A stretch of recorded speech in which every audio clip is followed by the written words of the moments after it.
तो finally guys ice gate ने अपनी पुरानी वेबसाइट से एडी कोड रजिस्ट्रेशन का ऑप्शन ही निकाल दिया है। मतलब अब आप पहले न्यू वेबसाइट लॉन्च हो गई थी उसके बाद भी हम पुरानी वेबसाइट से आइस गेट के रजिस्ट्रेशन करते थे। पुरानी वेबसाइट के थ्रू जो आइस गेट का रजिस्ट्रेशन है वो पूरी तरह से बदल गया है, बंद हो गया है पूरा, वो ऑप्शन ही नहीं दिखेगा।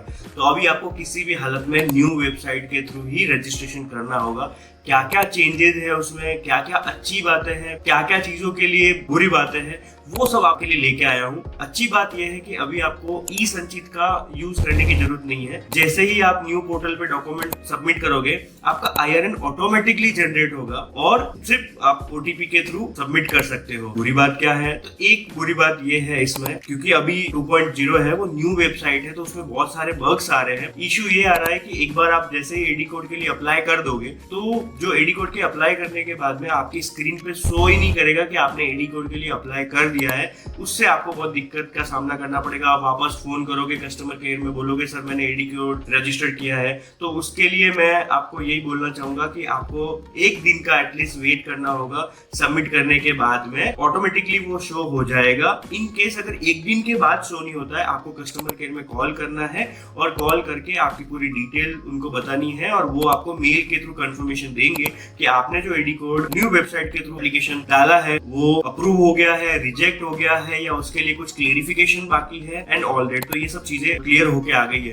देखो अच्छी बात तो बहुत कुछ है, क्योंकि अब आपको इंटरनेट एक्सप्लोरर का यूज करने की जरूरत नहीं है। अब आप बाकी के जितने भी जैसे क्रोम हो गया उससे भी डायरेक्टली अपडेटेड जावा रख के आप अपना DSC लगा सकते हो और ये सब कर सकते हो। तो बहुत अच्छा प्रोसेस है, मैं बहुत एक्साइटेड हूँ उस चीज के लिए। और आइए चलते हैं हम step by step new website पे कैसे रजिस्ट्रेशन करना है एडी कोड का देखते हैं। तो फ्रेंड्स उसके लिए आपको आ जाना है न्यू वेबसाइट पे। न्यू वेबसाइट पे आने के बाद में आपको आपका जो आईडी पासवर्ड है, आईडी पासवर्ड पुट करने के बाद में आपको लॉगिन ऑप्शन करना है। लॉगिन करने के बाद में ये सरफेस ओपन होगा आपके सामने।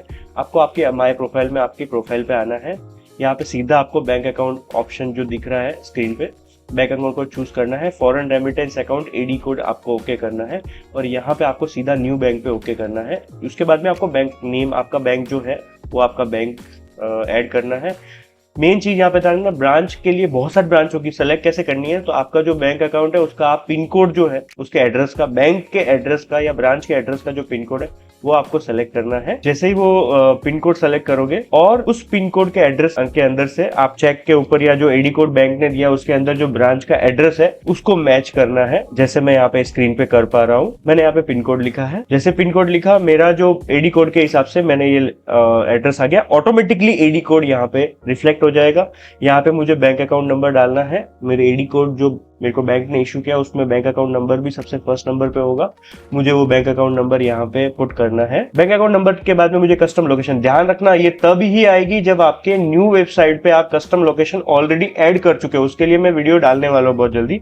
यहाँ पे आप बैंक लेटर और डॉक्यूमेंट्स ओके करोगे। उसके बाद में यहाँ पे आप जो पूरा आपका 1 MB का, यहाँ पे 1.5 MB, पहले 1 MB मिलता था, तो 1.5 MB का पूरा जो बंच है जिसमें आपका पैन कार्ड हो गया, आधार कार्ड हो गया, IC कोड हो गया, GST हो गया, बैंक का एडी कोड लेटर हो गया, ऑथराइजेशन लेटर हो गया, उस सबका एक 1.5 MB का बैच बनाना है। उसको बनाने के बाद में आपको उसको डिजिटली साइन करना है। डिजिटली साइन करने के बाद में उसको यहाँ पे अपलोड करना है। अपलोड करने के बाद में वो वेरीफाई करोगे और वो तब ही, अगर आपने उसको सही से अपलोड किया है तो जैसे ही आप वेरीफाई करोगे आपका IRN ऑटोमेटिकली जनरेट हो जाएगा। पहले हम जो करते थे उसमें क्या होता था, जो IRN नंबर है वो हमको पहले ई संचित पे डॉक्यूमेंट अपलोड करके लेना पड़ता था। अब वो सब चीजें करने की जरूरत नहीं है। यहाँ से आप डायरेक्टली सबमिट करोगे IRN आने के बाद में, और सबमिट करने के बाद में आपको एक OTP आएगा जो आपका मेल ID का ऑप्शन होगा। वो करने के बाद में आपका बैंक अकाउंट जो है आपका एडी कोड के लिए आपने सबमिशन आपका हो जाएगा।